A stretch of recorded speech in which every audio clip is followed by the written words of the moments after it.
maunya bertatap muka. Jadi saya mohon kerjasamanya untuk nggak ngambil gambar baik foto maupun video. Kalau ada yang sembunyi-sembunyi, diam-diam foto saya, mohon maaf, saya doain HP-nya hilang.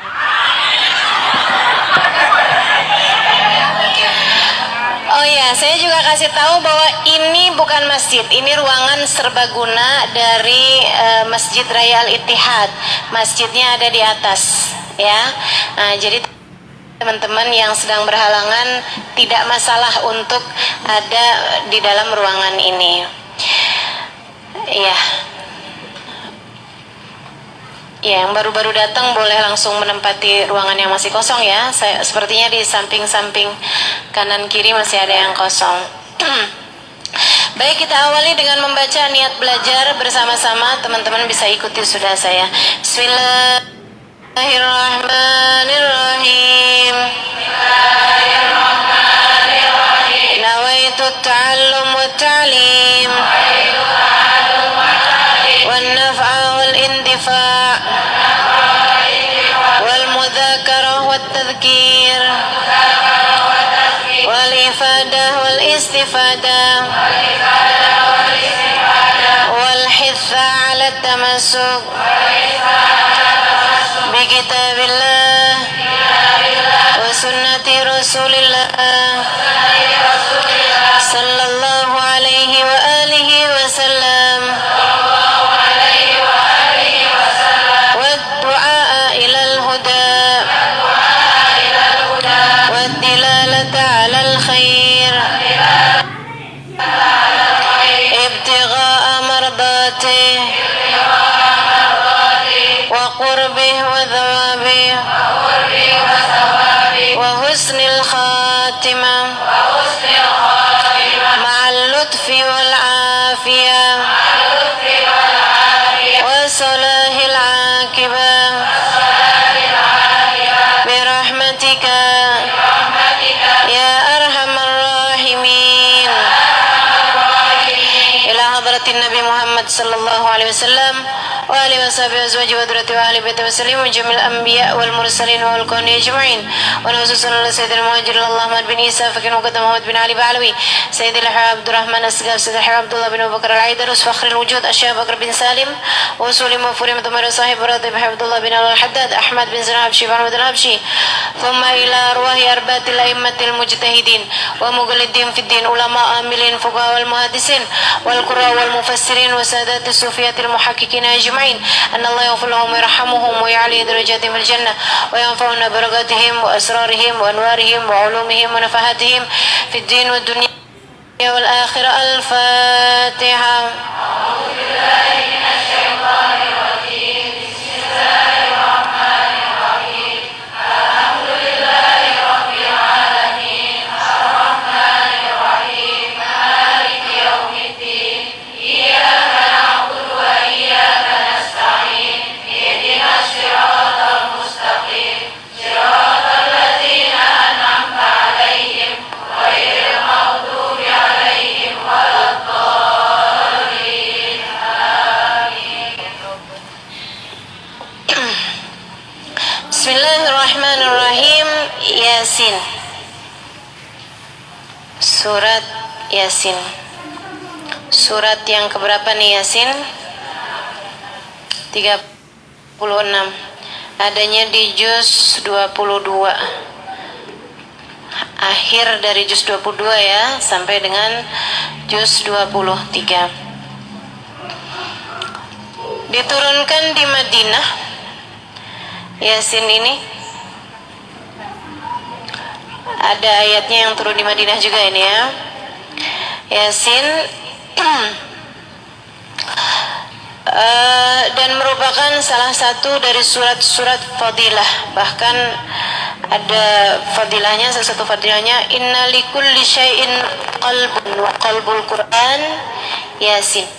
Sesungguhnya segala sesuatu punya hati, punya inti, punya bagian terpenting. Wa qalbul Quran, dan hatinya Quran, intinya Quran, bagian terpenting dari Al-Quran adalah Yasin, surat Yasin. gitu ya. Dia juga jadi merupakan surat yang paling banyak dibaca oleh orang Islam dalam perkumpulan-perkumpulan. Kenapa? Karena ada hadisnya Nabi Muhammad alaihissalam, Yasin lima quri'at laha. Yasin lima quri'at laha. Surat Yasin tergantung niat bacanya untuk apa. Gitu.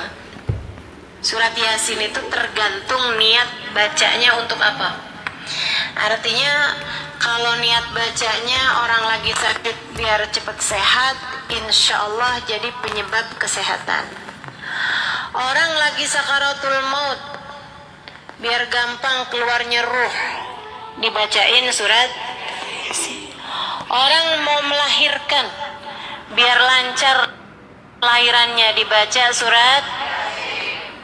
Ya, jadi kamu jangan tersinggung. Saya baru sakit, suami saya udah bacain Yasin.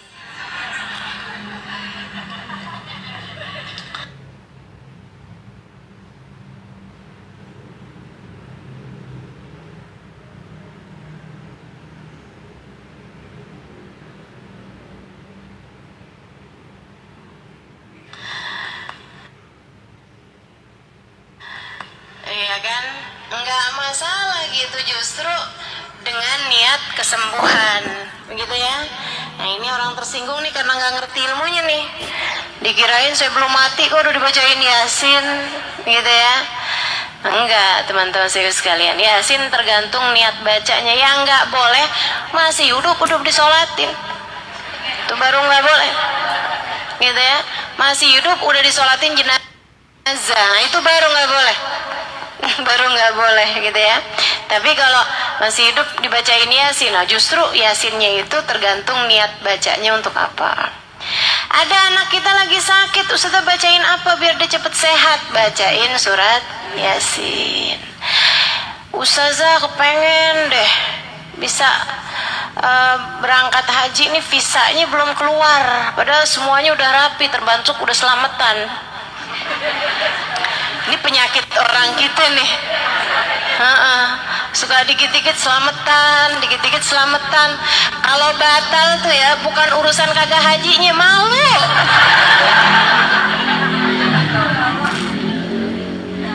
Ada yang begitu? Gitu kan, urusannya akhirnya jadi malu tuh, karena ya itu tadi udah selamatan gitu ya. Tahu-tahu kok nggak berangkat gitu.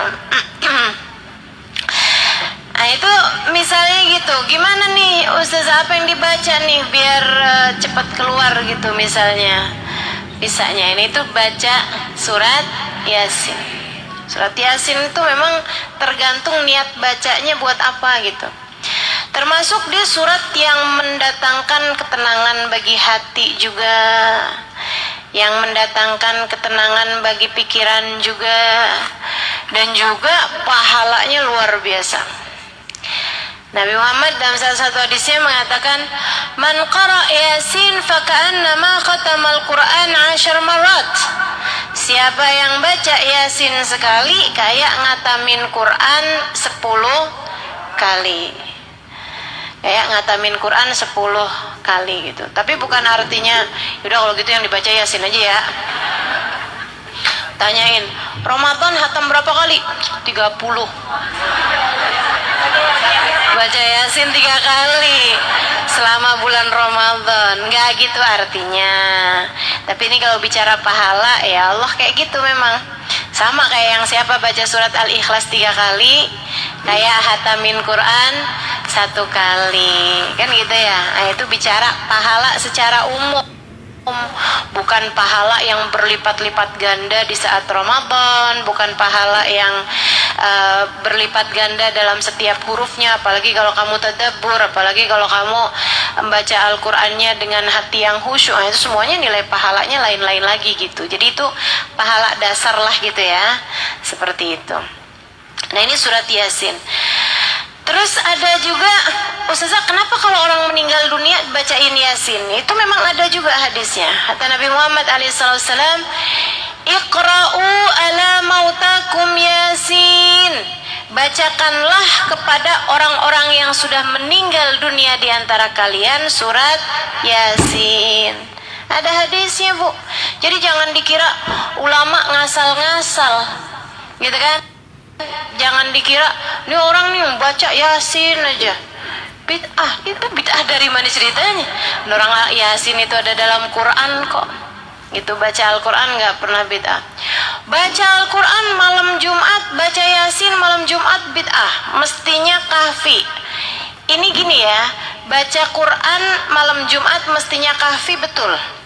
Tapi bahwa baca Yasin malam Jumat bid'ah, itu apa nih ya? Perlu dikaji ulang gitu ucapan kamu itu. Itu menurut saya agak menunjukkan kepada ketidakpahaman kamu terhadap agama. Sebab yang namanya bid'ah itu perkara yang tidak pernah dilakukan Nabi Muhammad, gitu kan? Nah, kamu bisa bilang bahwa baca Yasin malam Jumat bid'ah, itu kayak kamu bilang bahwa Nabi Muhammad nggak pernah baca Yasin di malam Jumat, kan begitu kan? Kamu taunya dari mana? Ngekos di rumah Nabi. Maaf ini ya, saya tuh kalau ada orang ngomong begitu tuh kayak pengen nanya gitu loh sama Nabi, sama orang itu gitu. Nah kan, Nabi nggak pernah begini, Nabi nggak pernah begitu. Kamu siapanya Nabi sih? Gitu. Kayak dia ngekos di rumah Nabi atau Nabi ngekos di rumah dia gitu. Ya Allah, ya Allah. Sayyidah Aisyah alaiha ridwanullah, perempuan paling dekat dengan Nabi Muhammad selain putri Nabi Muhammad Sayyidah Fatimah. Tapi kalau urusan-urusan dalam rumah tangga tuh deketan tauan Sayyidah Aisyah daripada Sayyidah Fatimah. Karena emang istri tuh selalunya lebih tahu suaminya daripada anaknya. Betul kan ya? Yang di dalam rumah kok gitu, yang di dalam kamar kok gitu kan. Nah kalau anak, apalagi kan Sayyidah Fatimah saat-saat masa-masa syariat itu kan masa Nabi Muhammad tinggal di Madinah. Kalau masa Nabi Muhammad tinggal di Mekah itu masa iman, masa belum masanya syariat. Masanya Nabi Muhammad menguatkan iman aja udah, gitu ya kalau di Mekah. Nah, Nabi kan baru kan kewajiban puasa, kewajiban sholat tuh di akhir Nabi Muhammad tinggal di Mekah, gitu kan? Kayak sholat Jumat, apalagi sholat sunnah yang lain-lain tuh rata-rata semuanya adanya Nabi Muhammad tinggal di Madinah gitu. Zakat, apalagi haji paling akhir sekali itu ya. Nabi berkewajiban diturunkan syariat haji tahun ke-7 dari hijrah Nabi Muhammad alaihi wasallam. Artinya udah kurang beberapa tahun aja dari kewafatan baginda kita Nabi besar Muhammad sallallahu alaihi wasallam. Teman-teman saudaraku sekalian, dan saya mulai jadi masa syariat itu masa Nabi Muhammad tinggal di Madinah. Nah itu Nabi Muhammad tinggalnya sama Sayyidah Aisyah. Sayyidah Fatimah justru udah menikah dengan Sayyidina Ali bin Abi Thalib, nggak tinggal bareng sama Nabi Muhammad SAW. Jadi memang yang banyak tahu tentang gimana cara sholatnya Nabi, gimana cara tidurnya Nabi, gimana cara apanya Nabi, segala macamnya Nabi Muhammad, yang banyak tahu adalah Sayyidah Aisyah. Segitunya Sayyidah Aisyah tuh kalau ditanya sama para sahabat, sama para tabiin sesudah wafatnya Nabi Muhammad SAW gitu ya, ditanya, Nabi tuh kalau sholat duha berapa rakaat sih? Misalnya, Nabi tuh kalau sholat malam, sholat tahajud berapa rakaat sih? Nabi kalau witir berapa rakaat? Nabi kalau ini berapa rakaat? Sayyidah Aisyah selalu jawabnya kayak begini, yang saya lihat Ra'aitun Nabi yusalli, atau ma ra'aitun Nabi yusalli lail akthar min 11 rakaah. Itu kayak bahasanya kayak gitu tuh. Saya tidak pernah melihat Nabi Muhammad sholat malam lebih daripada 11 rakaat. Artinya dari yang saya lihat Nabi sholatnya segitu, yang saya lihat. Tapi bisa jadi saat Nabi Muhammad tidak di rumah saya, di tempat istrinya yang lain, mungkin beda. Yang saya lihat begitu, bukan berarti Nabi nggak pernah atau Nabi selalu atau Nabi enggak gitu, nggak gitu ngomongnya gitu. Tapi dari yang saya lihat atau yang saya nggak pernah lihat gitu. Yang diomongin apa yang dia lihat atau apa yang beliau tidak lihat, itu aja yang diomongin Mas Sayyidah Aisyah. Enggak yang memastikan bahwa siapa yang mengerjakan ini berarti nggak sama dengan Nabi Muhammad, berarti dia bid'ah. Nggak ada, nggak pernah ngomong gitu. Nggak pernah ngomong gitu. Ya teman-teman, saya kasih tahu aja ya. Saya kasih tahu nih ya. Guru saya Hubabah Nur pernah bilang sama saya, kamu tahu Halimah bid'ah pertama dalam Islam itu apa?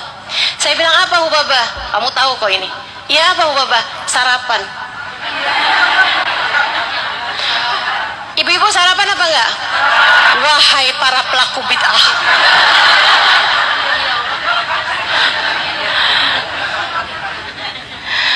Baca Yasin malam Jumat mah enggak bid'ah. Yang bid'ah apa?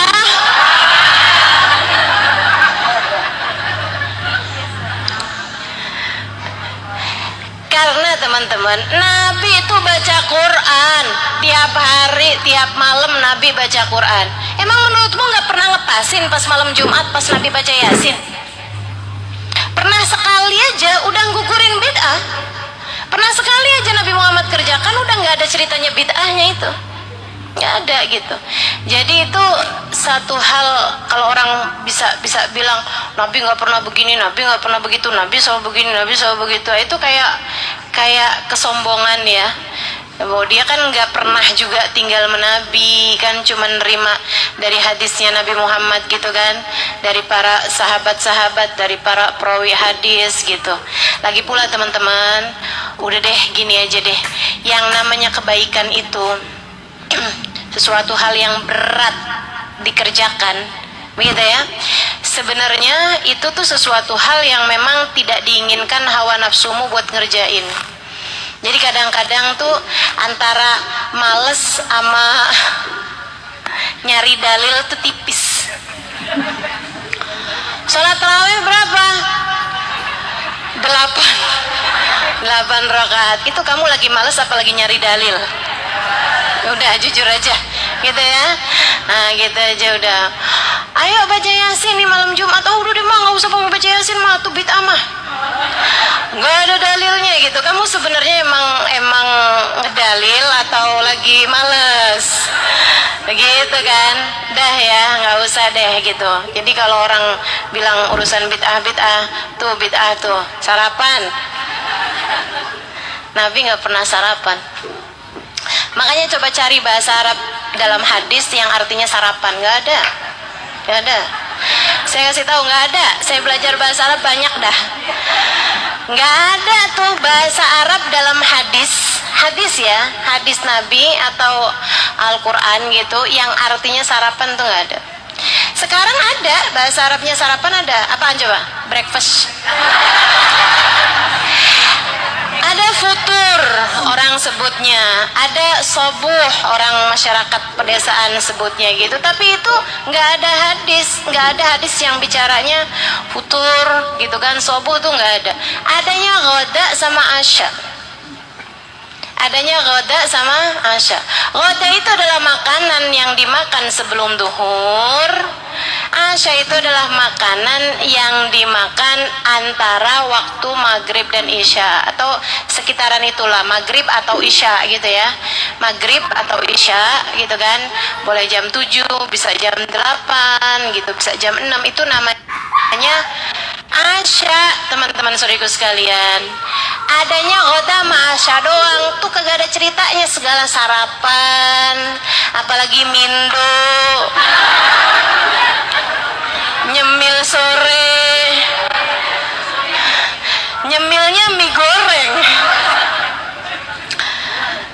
Ya Allah, Nabi makan sedikit, kita sedikit-sedikit makan, mirip. Ya Allah. Baik ya, jadi itu Yasin. Terus ada hadisnya lagi, man sarrahu an yasur tula yaumihi fa alaihi bi qiraati Yasin.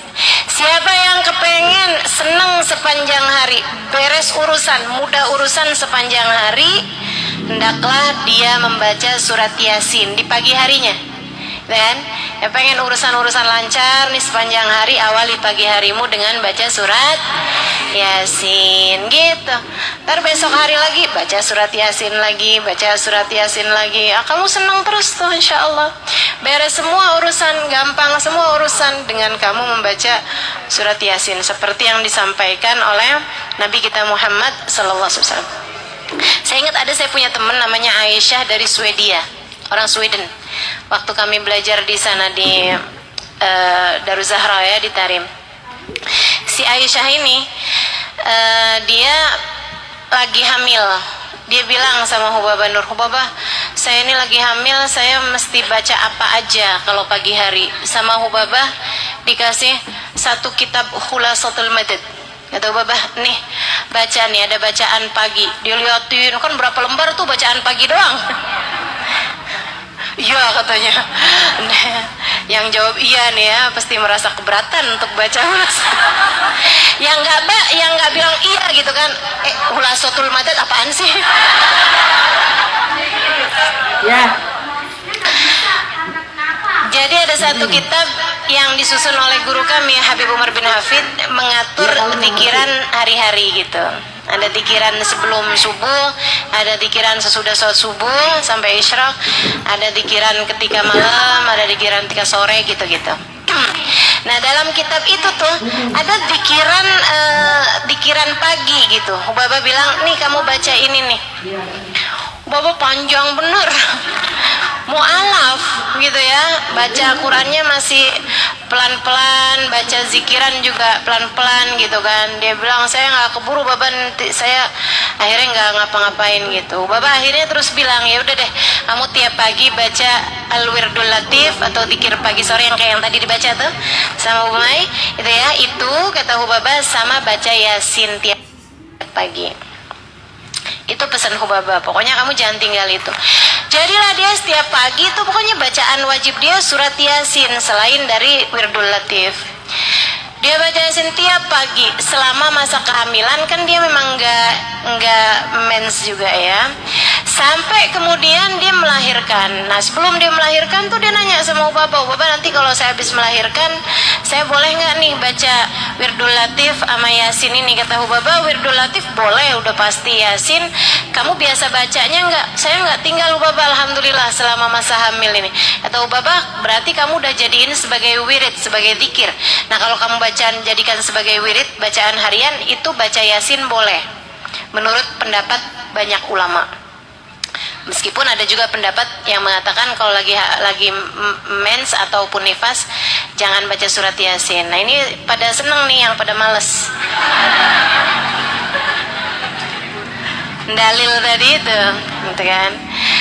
Akhirnya terus dia bilang, oh baik Bapak, kalau gitu saya baca. Jadi sekarang ketika dia habis melahirkan, anaknya ditaruh di sampingnya, dia baca itu tiap pagi, Wirdul Latif sama Yasin. Sampai anaknya umur sebulan, 2 bulan, 3 bulan, 4 bulan, 5 bulan gitu kan. Pas waktu satu pagi, anaknya dia umur mungkin berapa ya, orang awal-awal mulai bisa ngomong satu kata gitu tuh, umur berapa tuh biasanya? Ya setahunan lah ya, setahunan gitu. Tapi dia bilang sih waktu itu tuh belum jalan kok, anaknya masih merangkang gitu, masih merangkak gitu ya. Ya umur mungkin 11 bulanan ya. Nah itu dia satu pagi dia datengin saya karena memang dia ngaji, belajar di kelas kami. Saya di Tarim udah ngajar ya. Ini mohon maaf ya, bukannya saya mau sombong nih ya. Tapi saya emang udah ngajar gitu dari di Tarim. Ustazah pakai bahasa apa? Ya bahasa Arab lah. Kamu pikir begitu ya, langsung pakai bahasa Indonesia. Ntar yang ada anak-anak yang datang dari barat, yang datang dari Arab pada bingung aja ntar gitu. Jadi satu hari dia datengin saya dengan muka yang berbinar-binar, terus dia bilang kayak gini, Ustazah, hari ini saya dapat pelajaran dari Abdurrahman. Nama anak dia Abdurrahman. Dia bilang gitu kan. Saya bilang, waduh, gimana tuh Aisyah?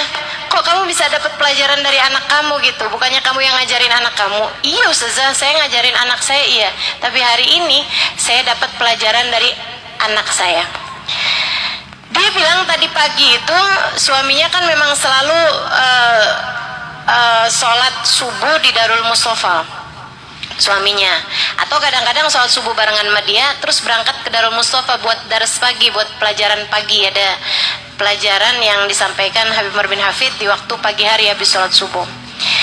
Akhirnya suaminya tuh telepon di saat dia lagi baru kelar baca Wirdul Latif, udah mau habis baca Wirdul Latif dan mau baca Yasin. Suaminya telepon sama dia. Dia bilang, Aisyah, saya mau ada tamu nih. Ada teman-teman kita dari barat datang, jadi dia mau saya bawa sarapan di rumah kita. Kamu rapi-rapi, kamu siap-siap sarapan. Dia bilang, iya baik. Ditutup tuh teleponnya. Terus dia akhirnya nggak jadi mau baca Yasin kan. Jadilah dia masuk ke dapur siap-siap gitu. Dia bilang lagi tengah-tengah saya goreng-goreng di dapur, anak saya tuh yang merangkak tarik-tarik baju saya. Terus dia ngomong sesuatu gitu, dan di kami orang barat itu ya, kalimat pertama yang diomongin sama anak itu tuh jadi sejarah penting buat kehidupan anak itu. Jadi pasti itu suka ada pertanyaan kalimat pertama kamu apa? Gitu. Kalau di kita kan nggak umum ya. Kita kalau ditanya kalimat pertama kamu apa? Allah.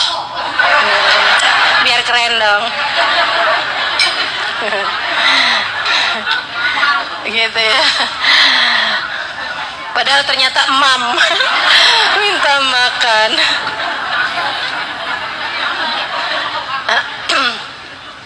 Minta makan sama mamanya tukang makan.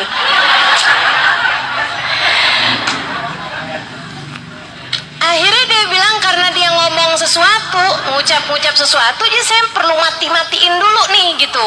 Buat saya rekam, mesti saya abadikan gitu, karena itu bakalan jadi pertanyaan yang sering bakal ditanyain orang sama dia gitu. Dia bilang, saya mati-matiin semua inian kompor. Dia bilang, saya dengerin dia ngomong apa. Ustazah tahu dia ngomong apa? Saya bilang, apa Aisyah? Yasin. Kalimat pertama yang dia omongin sama anaknya adalah Yasin. Kayak nanya, mama mana Yasin kamu pagi hari ini mama? Biasanya setiap pagi kamu baca Yasin. Sekarang kok nggak pakai Yasin, udah main ke dapur aja nih. Gitu ya, Yasin, Masya Allah, Masya Allah.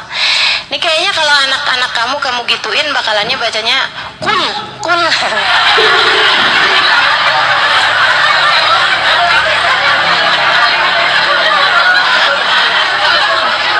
Karena apa-apa tinggal suratnya antara kul huwallahu.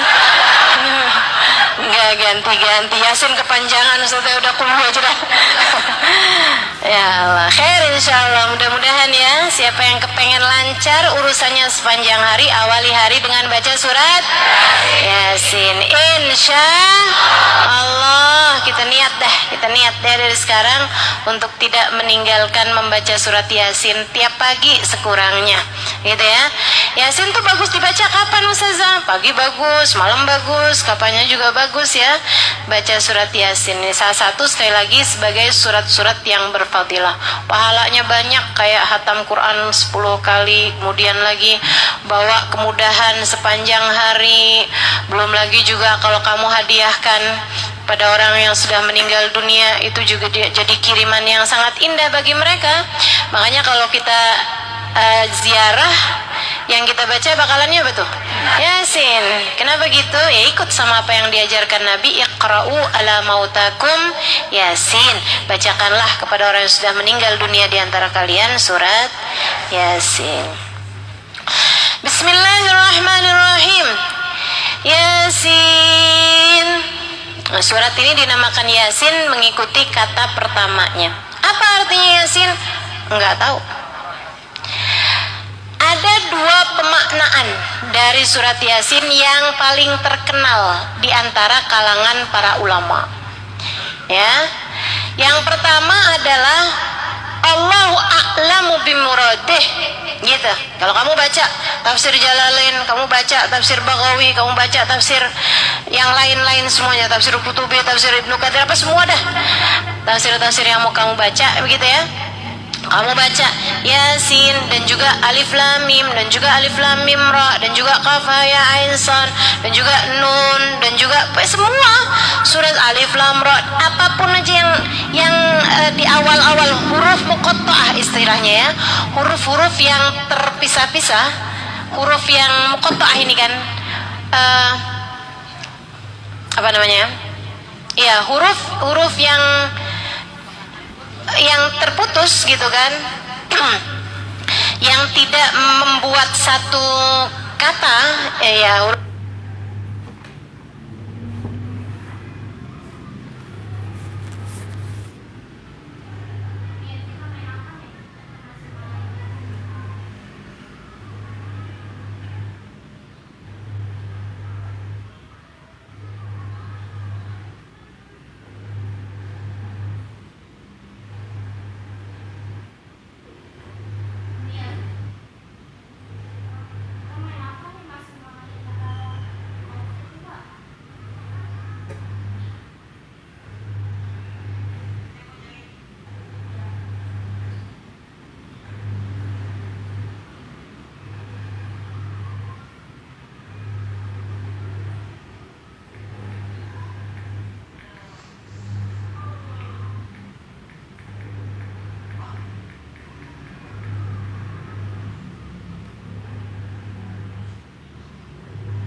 Tulisan misalnya ada sesudah sinnya itu misalnya alif, yas'alunaka, kan tulisan iya sama sin ya kan gitu ya, hurufnya masih sama kayak tulisan alif lam mim di depan surat Al-Baqarah itu, di awal surat Al-Baqarah itu sama tulisan alam nashrah laka sadrak di depan surat Al-Insyirah, begitu kan?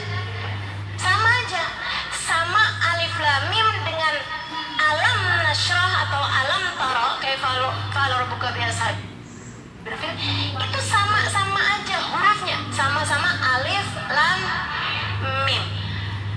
Kan lain ininya sudah harokatnya, harokat ini dibikin baru teman-teman. Harokat itu dibikin baru-baru aja berapa tahun yang lalu, berapa ratus tahun yang lalu, waktu zamannya Nabi Muhammad dan zaman sesudahnya, ratusan tahun zaman sesudahnya, nggak ada yang namanya harokat-harokat itu. Saya pernah lihat tulisan Al-Quran asli yang ditulis oleh Sayyidina Uthman bin Affan. Ada yang pernah lihat? Saya pernah. Sombong. Di mana Ustazah lihatnya? Di Citayam. Enggak ya, di Tashkent, Uzbekistan. Ustazah main jauh bener. Emang.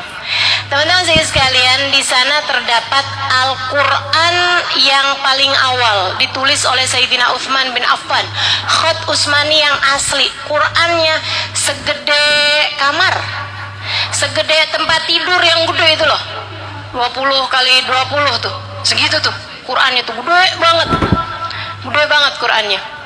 Itu teman-teman sekalian, saya baca, berusaha gitu baca apa nih kira-kira ya. Sampai saya keluar, saya ngerasa bodoh karena saya ternyata nggak bisa baca juga itu huruf apa, surat apa gitu, karena memang benar-benar nggak sama gitu, benar-benar nggak sama gitu ya. Bukan hanya nggak berharokat, tapi juga memang benar-benar nggak sama. Tapi kembali lagi kepada alam nasro dan alam taro ini, biar mudahin aja ya untuk kemudian kamu samakan dengan Yasin dan lain-lainnya. Hikmahnya adalah bahwa taunya dari mana kamu? Yang ini dibaca alam nasroh, yang itu dibaca alif lam mim. Taunya dari mana? Taunya dari guru kamu. Betul nggak? Taunya dari mana kalau bukan dari guru? Taunya dari guru kamu. Kamu belajar ngaji. Dia taunya dari mana? Dari gurunya. Dia taunya dari mana? Dari gurunya. Dia taunya dari mana? Dari gurunya sampai kepada dia taunya dari mana? Dari tabi'in. Tabi'in taunya dari mana? Dari sahabat. Sahabat taunya dari mana? Dari Nabi besar Muhammad sallallahu alaihi wa ala alihi wasallam. Ini nih semacam kode-kode dari Allah Subhanahu wa taala bahwa kamu belajar Al-Qur'an enggak boleh hanya belajar dari buku.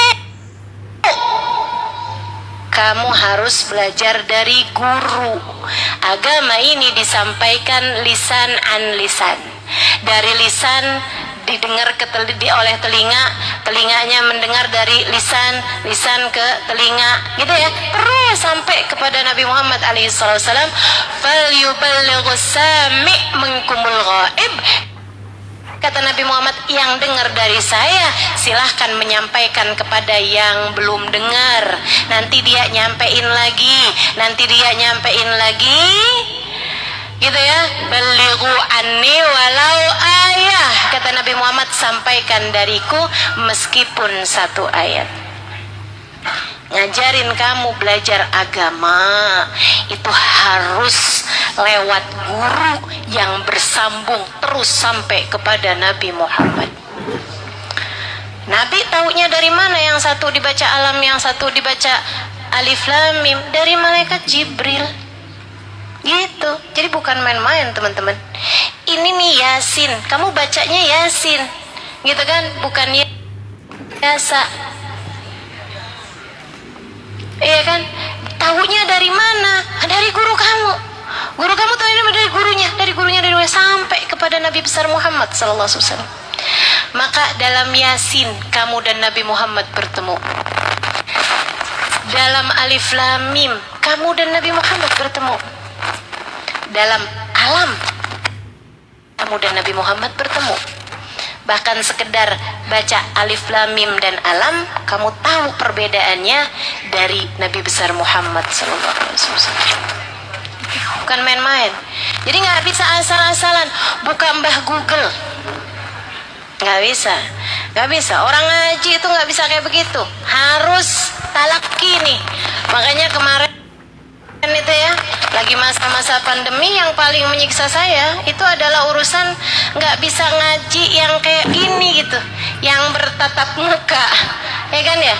Kalaupun pakai Zoom juga saya tetap aja bertutup kamera, saya nggak buka kamera saya gitu ya.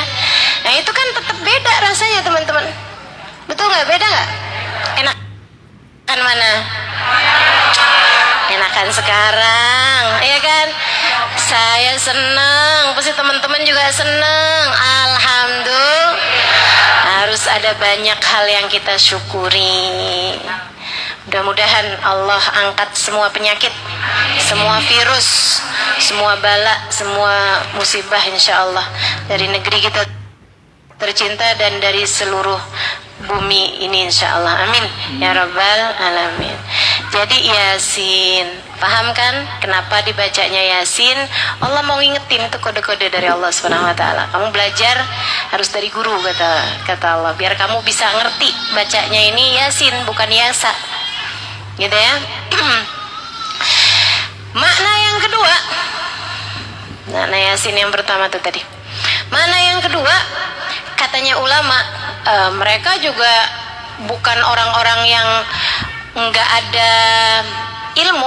Mereka memutuskan sesuatu dengan pemahaman-pemahaman ilmu-ilmu yang seringkali merupakan laduni, diajarin langsung dari Allah Subhanahu wa taala. Ada yang bilang Yasin ya emang benar bacanya Yasin mau ngasih tahu orang untuk ikutan aja apa yang cara bacanya Nabi Muhammad, kita ikutin deh gitu kan. Tapi juga ada maknanya singkatan, katanya gitu. Singkatan apa? Singkatan panggilan Nabi Muhammad SAW. Yasin, karena ini kan memang ditujukan kepada Nabi nih. Yasin, wahai Yasin, wal Qur'anil Hakim, demi Quran yang agung, innaka laminal mursalin, sesungguhnya engkau sungguh-sungguh salah satu dari utusan. Kan gitu. Jadi emang ini mukhatab langsung kepada Nabi Muhammad. Mukhatab tuh berbincang langsung, ayat yang perbincangan, bukan pakai kalimat berita gitu ya, akan tetapi kalimat lagi ngobrol, kalimat lagi Nabi Muhammad diajak bicara sama Allah Subhanahu wa taala. Yasin kata Nabi, wal Qur'anil Hakim, kata Allah, Yasin. Ini Allah lagi manggil Nabi Muhammad, Yasin. Wal Qur'anil Hakim, demi Quran yang mulia, innaka laminal mursalin, kamu ini wahai Yasin, kamu ini wahai Muhammad, laminal mursalin, sungguh-sungguh salah satu dari utusan. Nah, apa artinya Yasin? Nah, makanya kalau teman-teman lihat di Asmaun Nabi, nama-namanya Nabi Muhammad, salah satunya ada Yasin. Yasin, Toha, kan gitu ya. Ada tuh Muzammil, Mudaththir, nama-nama Nabi Muhammad alaihi salatu wassalam. Nah, tapi ini para ulama mengartikan Yasin ini selain daripada dia nama Nabi Muhammad, itu juga nama panggilan kesayangan Allah kepada Nabi Muhammad yang berupa singkatan. Kayak seorang istri, biasanya pengantin baru ya, maaf, yang dipanggil dengan panggilan kesayangan sama suaminya gitu ya.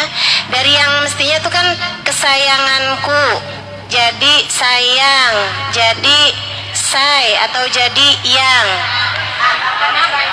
begitu kan? Kan gitu tuh disingkat gitu kan. Orang tahulah kalau udah dipanggil yang, kan maksudnya kan sayang gitu kan.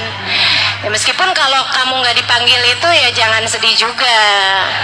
Dan bagi yang dipanggil yang juga kamu jangan kegeeran. Tanyain mas suamimu, maksud kamu saya yang keberapa?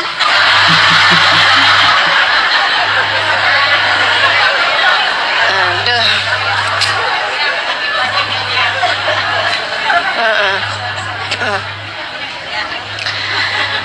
Dia kan takut keliru manggil nih kayaknya, disamain manggilnya yang semua. Ya Allah, ya Allah. Jadi kan tuh disingkat-singkat tuh. Orang kalau sayang gitu emang suka disingkat-singkat manggilnya, gitu ya. Nah, itu demikian pula dengan Allah Subhanahu wa taala dalam panggilan Yasin ini adalah merupakan panggilan kesayangan Allah kepada Nabi Muhammad yang disingkat dari Ya Sayyidal Mursalin. Arti panjangnya Ya Sayyidal Mursalin, wahai sebaik-baik utusan. Disingkat sama Allah, wahai sebaik-baik Rasul. Disingkat sama Allah, ya Sayyidal Mursalin. Jadi Yasin. Romantis banget ah. Allah nih sama Nabi Muhammad emang sesayang itu teman-teman. Alhamdulillah kita jadi umatnya Nabi yang paling disayang sama Allah. Alhamdulillah. Yasin, wahai sebaik-baik utusan, atau ya Sayyidal Mursalin, wal Qur'anil Hakim, demi Al-Quran yang mulia, demi Al-Quran yang bijaksana. Innaka laminal mursalin, sesungguhnya engkau adalah salah satu dari utusan-utusan Allah. Ala siratim mustaqim, engkau wahai Nabi Muhammad ala siratin, di atas jalan mustaqim atau menempuh jalan mustaqim yang lurus. Dan nih yang Allah bilang jalan yang lurus itu jalannya Nabi Muhammad. Udah gampang bener, udah tinggal kita ikutin aja jalannya. Yang ruwet-ruwet itu kan yang gak ngikutin jalannya Nabi Muhammad. Jalannya Nabi mah jelas. Taraktu fikum mahajjatil bayda, kata Nabi Muhammad, aku tinggalkan untuk kalian jalan yang paling terang. Emang terang banget jalan Islam ini. Jalannya Nabi Muhammad sholat, jelas apa nggak jelas? Jelas. Jalan Nabi Muhammad puasa Ramadan, jelas apa nggak jelas? Jelas. Jalannya Nabi Muhammad sedekah, jelas apa nggak jelas? Jelas kok itu. Jalannya Nabi Muhammad tuh jelas, teman-teman saudariku sekalian. Nah yang bikin jadi ruwet tuh kalau terus bukan, maksudnya nggak harus, nggak pasti itu jalan Nabi Muhammad atau bukan. Jadi kalau kamu ikutin jalan, kok ini kayaknya ruwet ya. Ini sebenarnya Nabi Muhammad nyuruh nggak sih saya buat jadi pejabat? Kok segini ruwetnya ya, saya mau nyalonin diri tuh. Belum tentu jalannya Nabi Muhammad. Gitu, teman-teman saya sekalian. Jadi kalau kita tahu gitu, kok segini ruwetnya ya, saya gitu pengen cantik di hadapan suami, fashion lah, itulah, inilah, ruwet benar gitu. Nah itu bisa jadi bukan jalan yang siratin mustaqim. Yang bingung-bingungin nih pasti udah bukannya jalannya Nabi Muhammad. Apalah, pastilah teman-teman itu sering dapetin sesuatu hal yang kayak yang kita bingung gitu. Iya nggak ya? Iya nggak ya gitu. Berobat terus suruh nyari ayam hitam, nyarinya di mana gitu-gitu bingung atau pokoknya yang bikin bingung tuh seringnya bukan jalanin Nabi dah gitu. Udah yang pasti-pasti aja gitu, yang enak-enak aja. Minta doa sama orang soleh, jelas apa nggak jelas? Jelas kan. Jadi pokoknya yang jalani Nabi itu pasti jelas. Semakin dijalanin semakin hati berasa lapang gitu. Makanya kalau saya tuh sering tanyain sama orang gitu, Ustazah, dalilnya maulid, dalilnya perayaan maulid, hadir di maulid apa Anda Ustazah? Saya udah orang nanya gitu, saya balik nanya, kamu udah pernah hadir maulid belum? Gitu. Belum Ustazah, hadir dah, ntar ya kalau bulan maulid. Gitu kan, hadir dulu aja, nanti kamu tahu dari rasa hatimu. Sebab jalannya Nabi Muhammad tuh jalan terang. Kalau jalan terang enak gitu kamu hadirnya. Nah itu kan kayak kamu masuk ruangan, kamu udah tahu mesti ke kanan ke kiri karena terang kan gitu ya. Tapi kalau misalnya gitu pulang dari ngaji malah jadi bingung.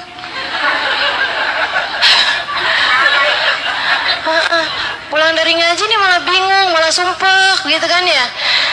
Ini gimana ya, kita harus memilih khilafah. Wah, ini kan bingung-bingung nih kan, gimana ya, siapa yang meninggal dunia dan dia belum merencanakan khilafah, berarti dia akan meninggal dalam keadaan tersesat. Jadi kita suruh mikir negara gitu. Bingung nih, kok kayak nggak jelas gini ya. Jelasan mana tuh daripada dikasih tahu untuk yang cobain kalau pagi-pagi kamu baca Yasin. Jelasan mana tuh? Baca Yasin kan jelas tuh kan. Yasinnya ada dalam Quran, kamu nggak akan nyari Yasin di mana sih, kan nggak mungkin. Tapi kalau siapa yang mati belum membuat sebuah khilafah, berarti dia akan mati dalam keadaan tersesat. Bikin khilafah gimana caranya ya? Nah pokoknya yang bikin bingung, kamu tahu kalau itu bukan jalannya Nabi Muhammad. Kenapa? Sebab Allah bilang ala siratin mustaqim. Jalannya Nabi Muhammad tuh lurus, teman-teman. Jalannya lurus. Semakin masuk kamis kamu akan semakin merasa ya Allah indahnya. Kamu semakin masuk ya Allah senangnya. Asli teman-teman. Apa yang bikin saya nggak pernah berhenti belajar? Karena semakin saya belajar, semakin ngerti saya dengan kasih sayangnya Allah, semakin ngerti saya dengan betapa agung dan mulianya Nabi Muhammad. Jalan kemana, pergiin siapa di dunia ini, ketemu siapa, hanya untuk menegaskan kepada saya betapa agungnya Allah, betapa mulianya Allah, betapa mulianya Nabi besar Muhammad sebagai utusan. Udah, kemana-mana memperlihatkan ayat-ayat tanda-tanda kekuasaan Allah untuk membuat saya semakin ngerti sadaqallahul azim, maha benar Allah dengan segala firman-Nya. Benar semua pokoknya, benar semua. Enak, orang tuh nggak ngerti banyak tentang ajaran agama Allah, ngerti banyak tentang Nabi Muhammad. Enak, senang hidupnya, ngerti apa yang mesti dikerjain teman-teman. Salah satu hal yang sangat saya syukuri dalam Islam ini, tentu saja sudah iman, sesudah Islam, sesudah diperkenalkan dengan guru-guru orang-orang mulia gitu ya. Orang-orang mulia itu salah satu hal yang paling saya syukuri adalah mudah-mudahan ditetapkan Allah adalah sedikit-sedikitnya saya bisa memahami Al-Quran. Salah satu hal yang sangat saya syukuri, padahal saya baru sedikit-sedikit doang. Gimana kalau saya bisa ngerti banyak ya? Ya saya sedikit-sedikit aja nih yang saya sampaikan ke teman-teman. Ini kan yang sedikit-sedikit yang bisa saya sampaikan kepadamu. Makanya kalau dibilang belajar tafsir Al-Quran, kayaknya enggak juga deh. Ya pokoknya kita ngaji bareng aja gitulah ya. Oke, tafsir Al-Quran kayak gedean amat gitu. Teman-teman sekalian, yang sedikit-sedikit aja segitu senengnya loh baca Al-Quran tuh. Enak, seneng. Saya udah baca surat Yusuf gitu ya. Ya Allah, kayak lagi nonton filmnya Nabi Yusuf. Kok seru banget sih, ini seru banget gitu. Ya Allah, saat Nabi Yusuf ketemu sama saudaranya gitu kan, saat Nabi Yusuf dibuang di sumur gitu kan, ya ampun gitu. Saya pikirin lagi, kenapa tuh yang nggak dicari sama abahnya? Abahnya nggak sayang. Ya kamu yang nggak ngerti Halimah, justru karena abahnya sayang. Kalau diketemu balikin lagi, ntar diapain lagi sama saudaranya? Oh iya bener juga, ya Allah. Seru teman-teman, orang baca Quran dan ngerti. Ya ustazah kan kita baca terjemahnya juga ngerti, nggak sama. Maaf nggak sama. Nggak sama. Saya ingin membuatmu merasa rugi karena dalam hidupmu kamu nggak belajar Quran. Mudah-mudahan anak-anakmu ya, cucu-cucumu ya, nikmat teman-teman bisa ngerti Quran. Saya sedikit-sedikit ngerti aja, ya Allah, baiknya loh Allah, ya Allah, cakep banget ya Allah, gitu. Masya Allah. Quran tuh punya banyak kisah, punya banyak warna, punya banyak cahaya gitu. Kadang-kadang ngerinya gitu kan, kadang-kadang ya ampun enaknya, kadang-kadang ya ampun seru banget sih, kadang-kadang saya ketawa-ketawa sendiri gitu baca Quran. Suami saya nanya aja, kamu kenapa sih? Seru nih bukunya nih, kitabnya. Apaan? Coba nih saya bacain, saya bilang ada tuh yang kisahnya Korun itu ya, lucu banget tuh si Korun itu jalan, Allah loh yang cerita di Quran. Ada tuh, ntar kapan-kapan kan Yasin ya.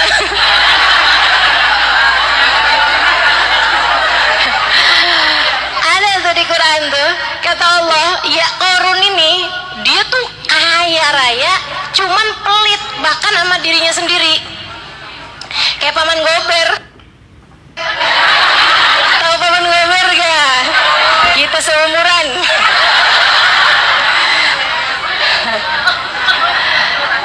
Pelit sampai ke dirinya sendiri gitu. Jadi hartanya dipakai apa? Ditumpuk sama dia. Hartanya itu ditumpuk ya. Jadi dia punya gudang, teman-teman sekalian, buat nyimpen hartanya. Nah, dia tuh naruh emas. Jadi uangnya tuh kalau udah dapat berapa jadi emas. Ini ya, ada yang tersindir nggak nih? Kok saya kayak Qarun? Dia kalau udah duit dapat banyak gitu kan, beliin emas. Taruh emas. Terus nanti emasnya tuh sampai di kotak, sampai di peti. Habis itu dikunci, di peti lagi dikunci. Nah terus dia kan jadi banyak nih kunci-kuncinya. Kunci-kuncinya itu ditaruh di peti juga. Nah, ya, nih saya ceritain. Si peti kuncinya ya, bukan hartanya ya. Si peti yang berisi kunci itu jumlahnya tidak muat dibawa sama 70 ekor unta. Kuncinya doang. Padahal kebayang gak sih, satu peti itu berisi berapa kunci kira-kira ya. Nah satu unta itu paling enggak itu kebawa sih 7 peti sih kebawa, bisa 10 malahan. Satu unta tuh bisa bawa 7 peti teman-teman, dikali tuh, coba tuh, itu baru petinya doang. Gimana hartanya tuh si Qarun itu? Abis gitu dia tuh pakai baju itu aja. Katanya sederhana, pelit.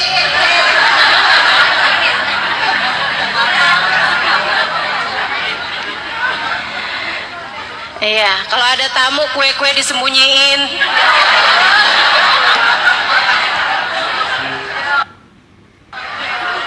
Ya Allah. Kalau nemu orang kayak begitu, kamu cucunya Qarun.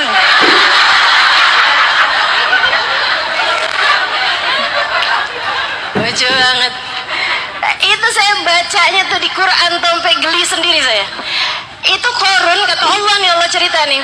Qarun nih kalau di jalan, teman-teman saya sekalian, Qarun nih jalan. Dari pelitnya dia takut ada yang malingin. Sampai setiap kali dia jalan pergi keluar kota, itu semua peti berisi kunci diangkut sama dia.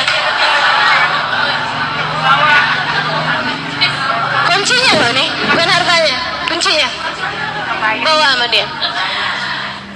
Kamu bayangin momen itu udah ketawa sendiri kan mesti. Repot bener, rempong, ya ampun, nih orang rempong.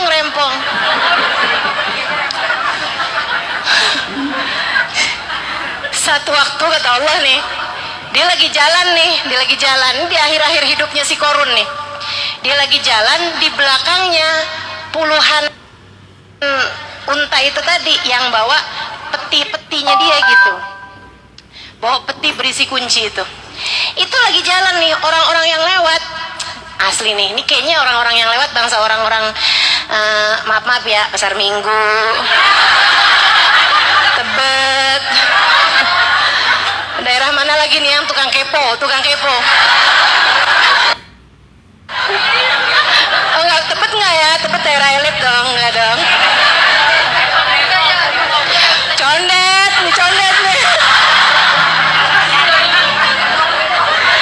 Kalau Depok tuh Sawangan gitu. Ada sini ya. Oh Bekasi fix nih, Bekasi. Kata Allah, waktu dia lewat nih, waktu si Qarun lewat, itu orang-orang kayak begini. Wah, gitu. Ya laitani mithla ma utiya Qarun, kata mama. Pokoknya orang-orang yang pas Qarun lewat itu semuanya pada kayak begini, coba ya kita juga punya kayak yang dipunyai nama Qarun gitu. Ya ampun, seneng banget dah. Qarun nggak mau ngambil mantunya gitu nih gitu. Ya laitani mithla ma utiya Qarun, katanya gitu. Ya ampun, ada malaikat lewat kayak gitu kan. Tiba-tiba saya bangun-bangun jadi orang kaya gitu, kayak Qarun gitu. Ya ampun, coba ya kita bisa juga kayak Qarun gitu. Pada kayak gitu tuh orang-orang yang Qarun lewat, teman-teman saya sekalian. Kata Allah, esoknya Allah kemudian menenggelamkan Qarun. Qarun itu waktu tenggelam sama Allah itu dibikin gini loh, blesek, ngeblesek. Qarun mah hartanya doang, selainnya nggak ada. Jadi Qarun lagi barengan banyak orang nih, cuman dia doang yang ngeblesek, yang masuk ke dalam gitu, yang keisep, yang kesedot. Dia dan seluruh harta sak kuncinya. Kuncinya harta. Makanya sampai sekarang orang kalau nemu harta dalam tanah bilangnya hartanya Qarun. Oh gitu, nah iya baru tahu Bu. Nah bilangnya nemu hartanya Qarun kan, karena memang harta dia itu yang kependem di tanah teman-teman. Ya Allah, luar biasa banget gitu. Nah, waktu hartanya itu keisep tanah, itu juga orang-orang kampung tuh juga pada nontonin gitu. Tadi orang Condet, orang Bekasi, orang Pasar Minggu tuh ramai tuh semuanya tuh pada nontonin si Qarun gitu kan.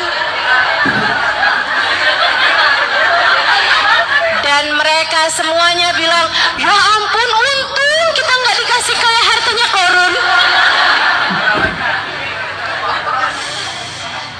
Mereka bilang, bagus ya kita nggak kaya kayak Qarun. Bagus ya kita nggak dikasih kayak yang Allah kasih sama Qarun. Allah tuh cerita kayak gitu. Saya bacanya ya Allah, tawa-tawa pingkel-pingkel saya. Lucu banget sih nih momennya nih, bener-bener.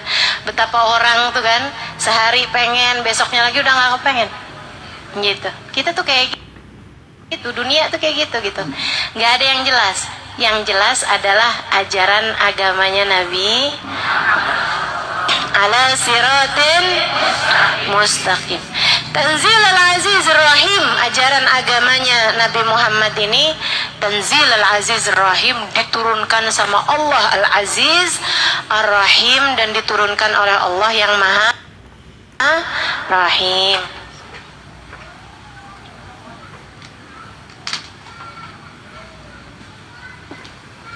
Makanya ajaran agama Islam teman-teman itu nggak bisa kamu bandingkan dengan ajaran ilmu apapun di dunia ini gitu. Boleh aja orang mau belajar psikologi, silahkan. Orang mau belajar apa ilmu-ilmu dunia ya, cara bangun rumah, orang mau belajar sejarah ini sejarah itu gitu, teori kedokteran apa semua. Tapi kalau teman-teman pernah pelajari itu secara mendalam, teman-teman akan tahu bahwa ternyata penemuan orang itu semuanya tuh ada yang benar, ada yang nggak benar, ada yang kemudian ketahuan oh ternyata nggak gitu kan. Planet misalnya, planet yang mengelilingi bumi dulu berapa katanya, sekarang berapa? Sekarang berkurang 8. Pernah dengar lagi 12 nggak? Kan berubah gitu kan, karena siapa sih yang pernah nyampe ke sana buat ngelihat secara langsung, kan nggak ada gitu. Jadi emang seberubah-berubah itu gitu. Teori-teori tentang apapun tuh berubah-berubah, termasuk tentang asal muasal manusia. Ya ayo aja dah. Kalau kamu mau bikin teori-teori ya terserah kamu dah. Mau bilang manusia berasal dari monyet, ya lo kali, gue mah kagak.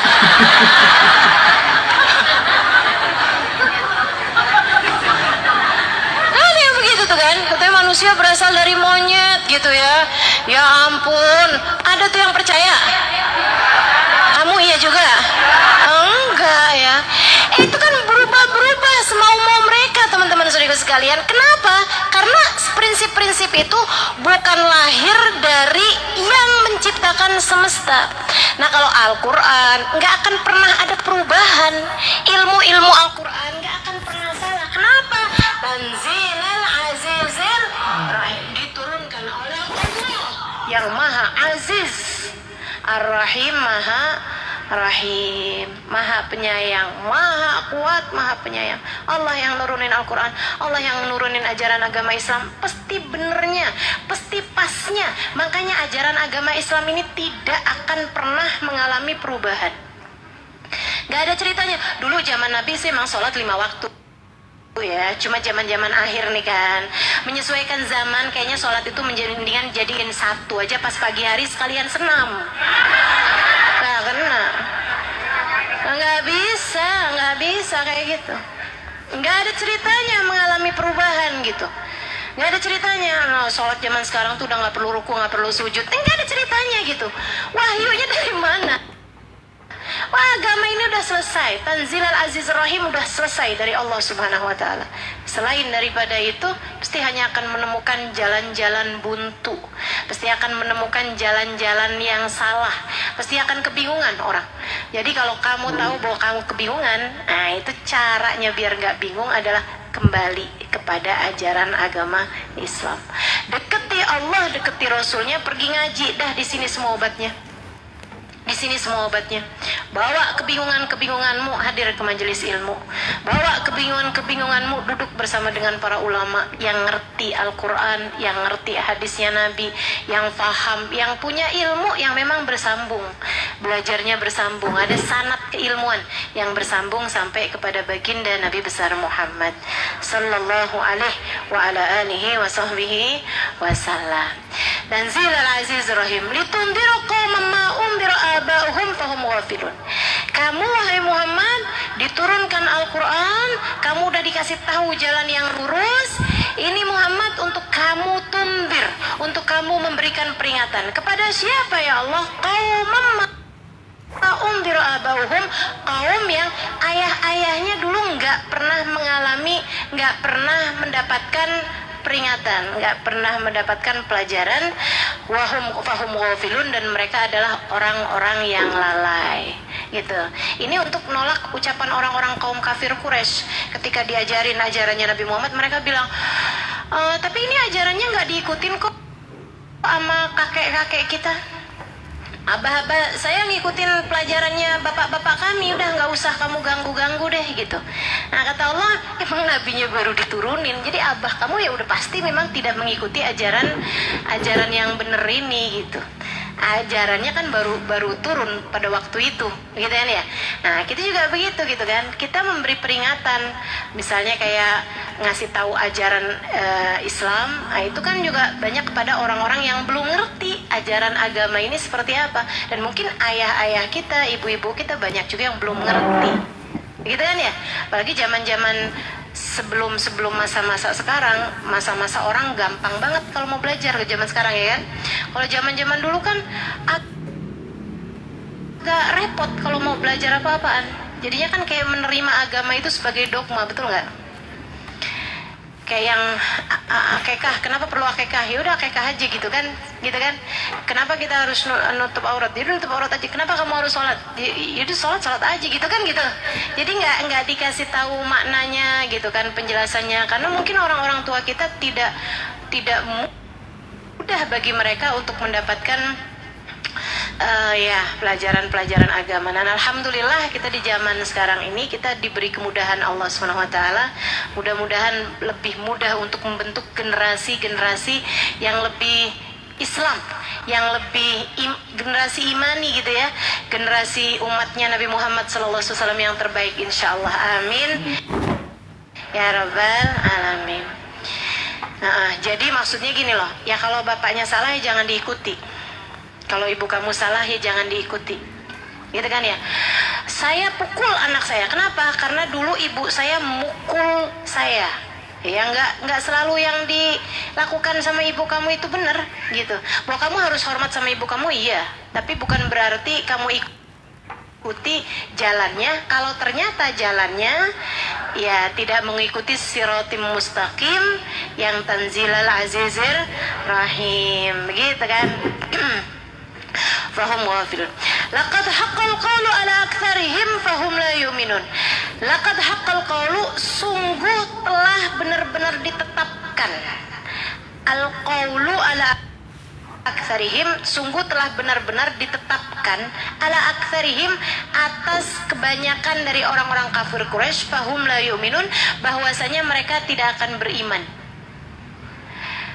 Allah tuh bilang, Muhammad, kamu harus dakwah, kamu harus nyampein, kamu harus indar, kamu harus beri peringatan. Tapi Muhammad, saya bilangin aja ya, nggak semuanya akan beriman. Saya bilangin bahwa kebanyakan dari mereka, banyaknya nggak ikutan nama kamu Muhammad, nggak ikutan nama kamu Muhammad.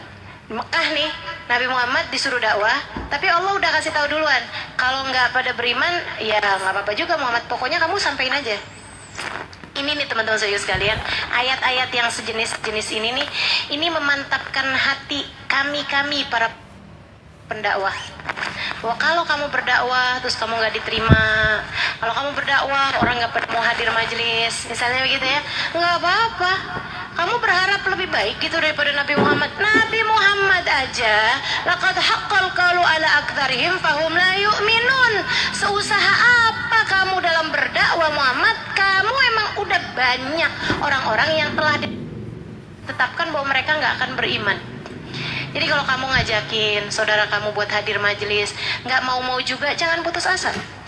Jangan putus asa. Tugas kamu adalah indar, litundiro qaumam ma undiro abauhum fahum ghafilun.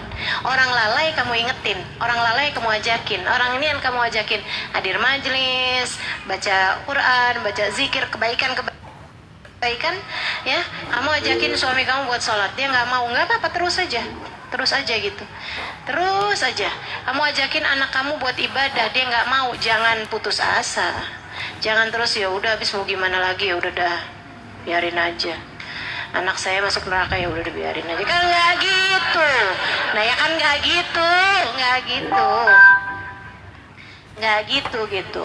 Kita tuh harus litundiro qaumam ma undira abauhum walaupun laqad haqqal qawlu ala aktsarihim fahum la yu'minun. Gitu. Emang ada orang-orangnya yang udah ditetepin sama Allah, walaupun dikasih peringatan kayak gimana ya dia nggak bakalan beriman.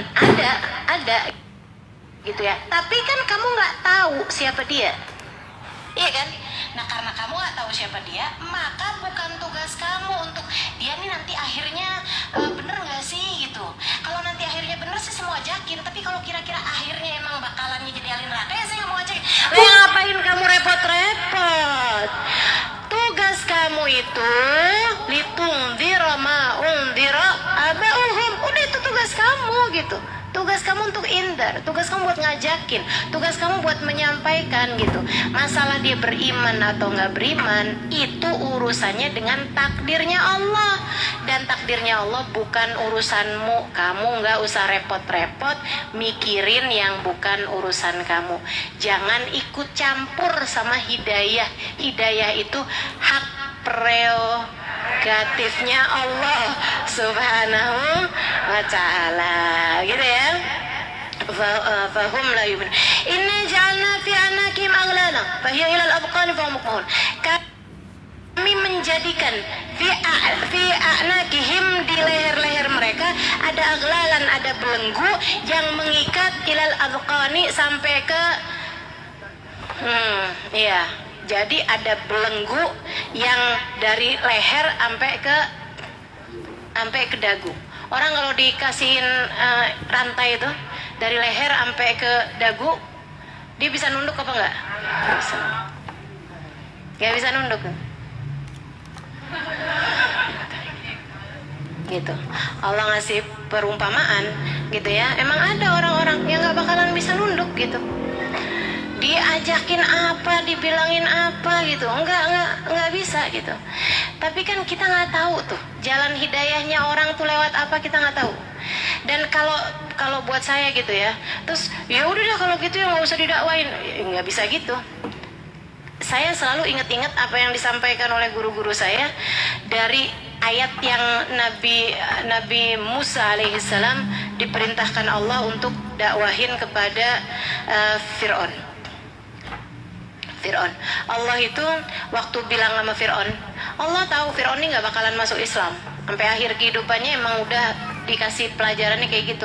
Tapi Allah SWT nyuruh Nabi Musa sama Nabi Harun buat udah faqula lahu qawlan layyina la'allahu yatadzakkar aw yakhsha. Maka Musa, Harun, kamu ngomong ya sama Fir'aun, berbicaralah, ajaklah, berdakwahlah kepada Fir'aun qawlan layyina, dengan ucapan yang lemah lembut.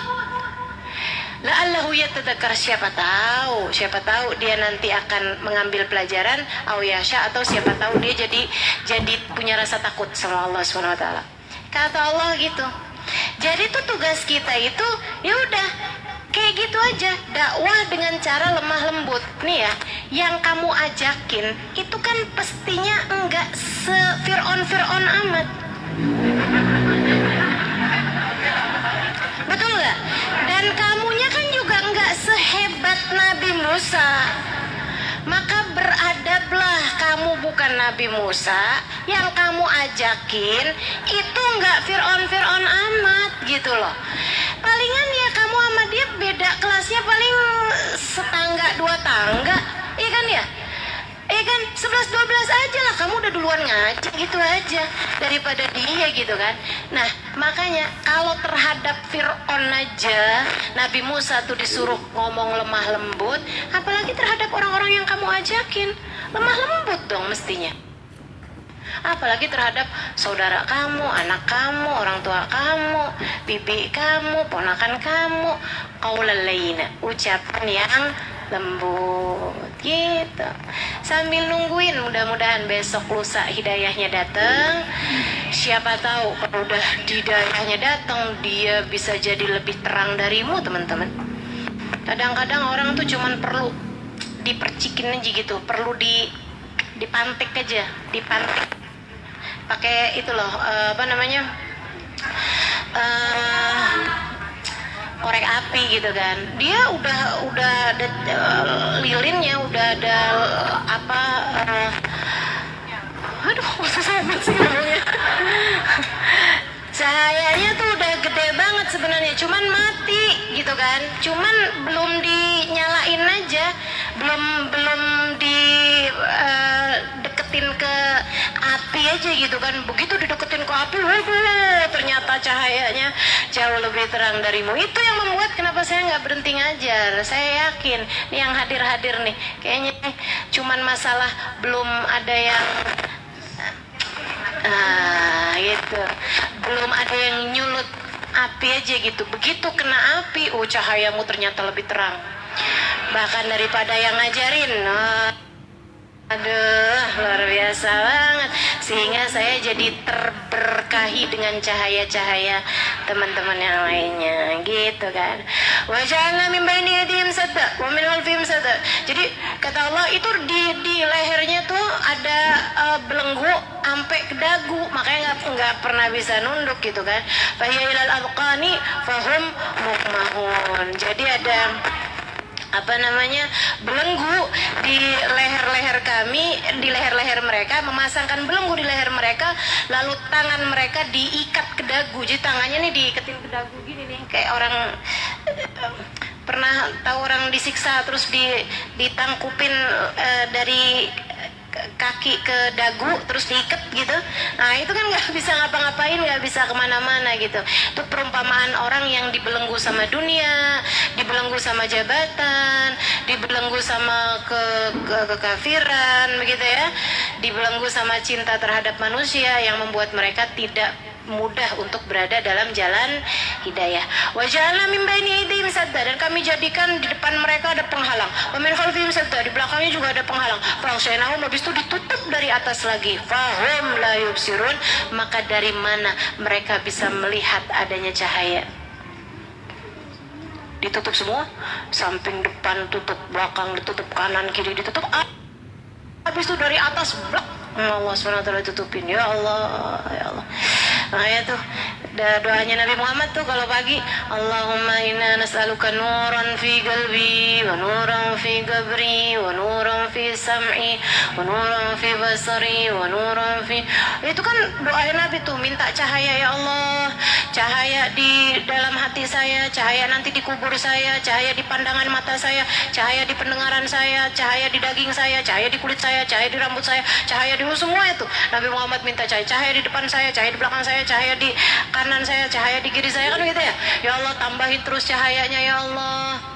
Allahumma zidni nura wa atini nura waj'alni nura. Begitu tuh Nabi Muhammad alaihissalam minta jangan sampai kita menjadi orang yang ditutup-tutupi dari jalan cahaya sehingga tidak mudah untuk melihat kebenaran, sehingga tidak mudah untuk melihat cahaya, sehingga tidak mudah.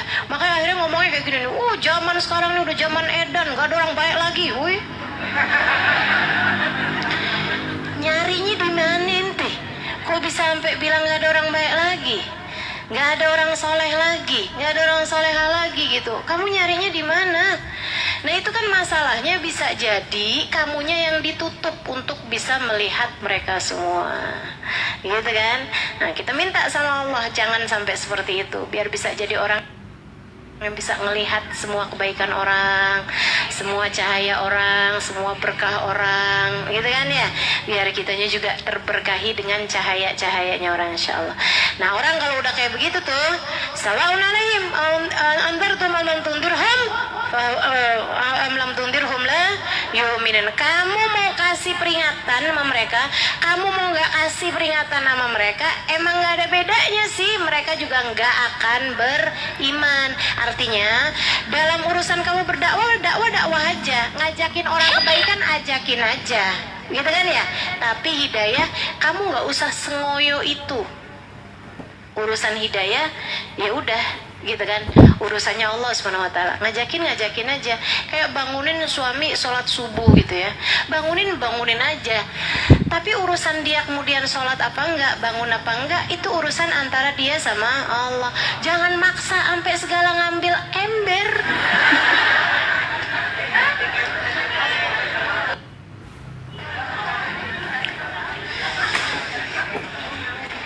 Gitu ya, jangan tuh teman-teman. Kenapa gitu Ustazah? Ya karena urusan sholatnya suamimu nggak jadi pertanggungjawaban kamu. Suami kamu nggak sholat, kamu nggak dosa. Kamu ngomelin suami, kamu dosa. Ya kan salah. Kamu mau ngerjain sesuatu, berharap sesuatu hal yang nggak jadi pahala buat kamu malah ngerjain dosa gitu. Enggak. Jadi nggak usah bangunin sesuatu, ya bangunin aja. Tapi sekali lagi kaulan layyina gitu kan, yang lemah lembut gitu. Dibangunin nggak mempan-mempan, ya udah saatnya kamu untuk angkat tangan, doain suami kamu, ya Allah gitu. Insya Allah nanti kalau udah doanya Allah liatin sungguh-sungguh. Ingat teori yang selalu saya sampaikan ya, teorinya mixer, gitu kan. Nanti kalau kamu gerak terus menuju kebaikan, semuanya juga akan bergerak menuju kebaikan. Esok lusa semuanya akan kegeser semua tuh, akan keputar semua bersama dengan perputaran kamu itu. Berapa lama Ustazah muternya? Ya tergantung ya enggak, tergantung keistiqomahan kamu juga gitu kan. Bisa setahun, bisa 2 tahun, bisa 10 tahun. Tapi yang penting teruslah bergerak dalam kebaikan, di sekeliling kamu akan ikut bergerak dalam kebaikan. Innama tundiru wallahu a'lam bissawab. Dapat berapa ayat kita? 10. Sadaqallahul azim. Maha benar Allah dengan segala firman-Nya. Ya, kita akhiri kajian kita ini dengan kita baca suratul Fatihah.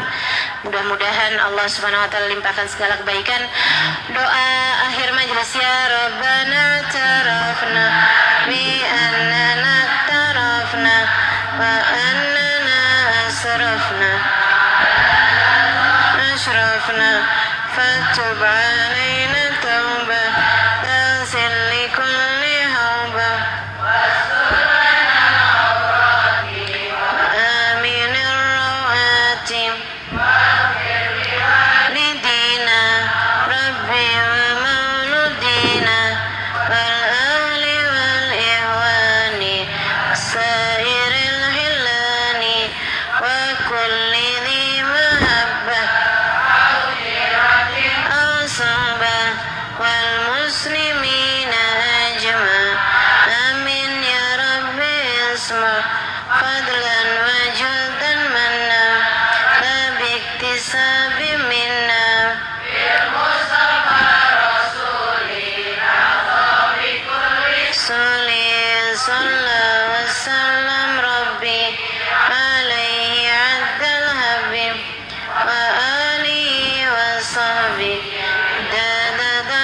والصحب والحمد لله في البدء والتناهي سبحانك اللهم وبحمدك أشهد أن لا إله إلا أنت أستغفرك وأتوب إليك سبحانك اللهم وبحمدك أشهد أن لا إله إلا أنت أستغفرك وأتوب إليك سبحانك اللهم وبحمدك أشهد أن لا إله إلا أنت أستغفرك وأتوب إليك الفاتحة بالقبول وتوامي كل سلوس الشام دائرة البدين الفاتحة ينور قلوبنا وقلبنا ما الهدى وتكل العفاف والغنى والرضا واليقين يفتح العارفين يختم لنا بالحسنى وردنا لنا في خير وتر وعافية. Kita niatkan yang sakit-sakit mudah-mudahan Allah kasih kesembuhan, yang sedang ada kesulitan mudah-mudahan Allah SWT segera beri kemudahan. Hajat-hajat kita semua mudah-mudahan Allah SWT berkenan untuk mengabulkan. Yang punya urusan-urusan mudah-mudahan Allah SWT kasih kemudahan dalam urusan-urusannya insyaAllah. La hadhihi niyah bikuniyah salihah la hadratin Nabi. Al-Fatihah.